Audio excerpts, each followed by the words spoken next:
isku duwaha wasaaradda caafimaadka gobolada Awdal iyo Salal Dr. Cabdiraxmaan Jaamac Hadi oo ay maanta telefishanka Rayo wuxuu ka weydiiyay xaaladda guud ee caafimaadka gobolka Awdal sida ay tahay ayaa wuxuu sheegay in xaaladda caafimaad ee gobolku ay tahay mid liidata.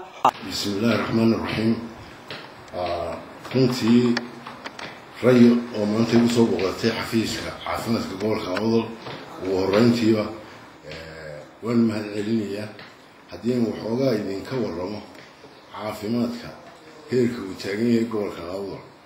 Marka guud ahaan caafimaadka gobolka waqtiyadan imika waa waqtiyada ugu liito ayaan oran karaa runtii oo ma jirto hay'ad innaba wax ka qabata. Jaamacadi waxaana uu sheegay in hay'adihii wax siin jiray cusbitaalada gobolka Awdal ay guud ahaanba ay ka baxeen sida hay'adda Kobi, hay'adda World Vision, hay'adda SCI iyo guud ahaanba hay'adda Bisha.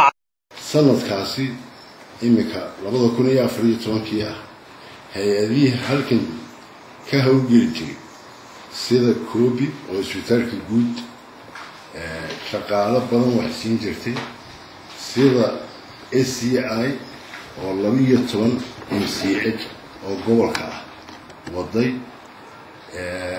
World Vision oo idna bakiya loo hayo waday Bisha cas intuu marka la isku daro geebigu watii u dambeysay oo SCI dahay waxay ka baxday bishii June halkan maanta markaas oo August hay 12 waxay aada oo gobolkeena wax siisa shaqaalaha caafimaadka haba yaraatee ma jirto.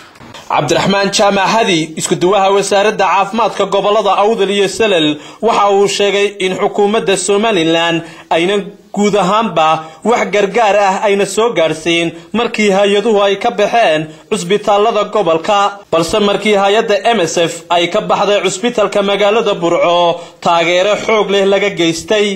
waa kan Cabdiraxmaan Jaamac Hadi oo arintaasi ka hadlaya. maanta markaas oo August hay 12 waxay aada oo gobolkeena wax siisa shaqaalaha caafimaadka haba yaraatee ma jirto. inta runtii waxa dheeraad ah markii ay Kobi ka baxday isbitaalka guud bishii December sanadkii hore dhamaadkeedii wax gurmad ah oo ay xukuumadda Somaliland ay ka geysatay haba yaraatee ma jirto.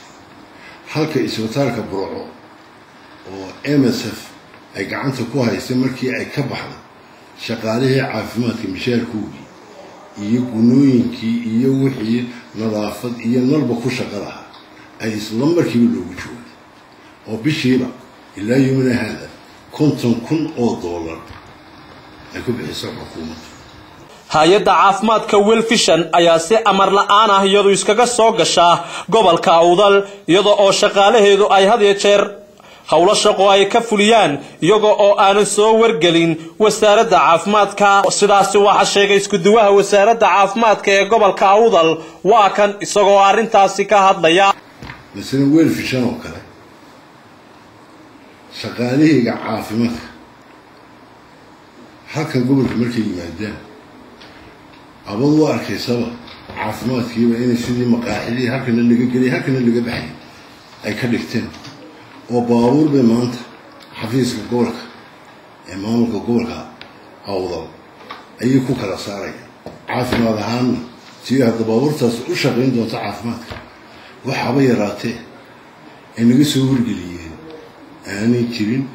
taasina runtii qoraalna hay'addu u sameeyay aan jawaabtoodiina ka sugayay hadday sidaa ku sii wadaan aanay iman doonin meelihii laga rajeynayay inay yimaadaan bishan dhabaadadeeda sida bakiya looyo hay'adaha kale ayaan u wareejin doonaa runtii. waayo si kastaba ha ahaatee xukuumadda Somaliland iyo wasaaradda caafimaadka ee Somaliland ayaa guud ahaanba dhagaha ka furaystay baaqa iyo cabashada xooggan ee ka soo yeeraysa caafimaadka gobolka Awdal iyadoo oo ay xukuumaddu halka ay wax ka qaban lahayd caafimaadka gobolka Awdal taageero xoog leh u muujin lahayd ay guud ahaanba taageeradeedii ay u muujisay gobolada bariga Somaliland. Axmed Diiriye Ciiltire, shabakada wararka ee caalamiga ee Subulaha News, magaalada Boorama.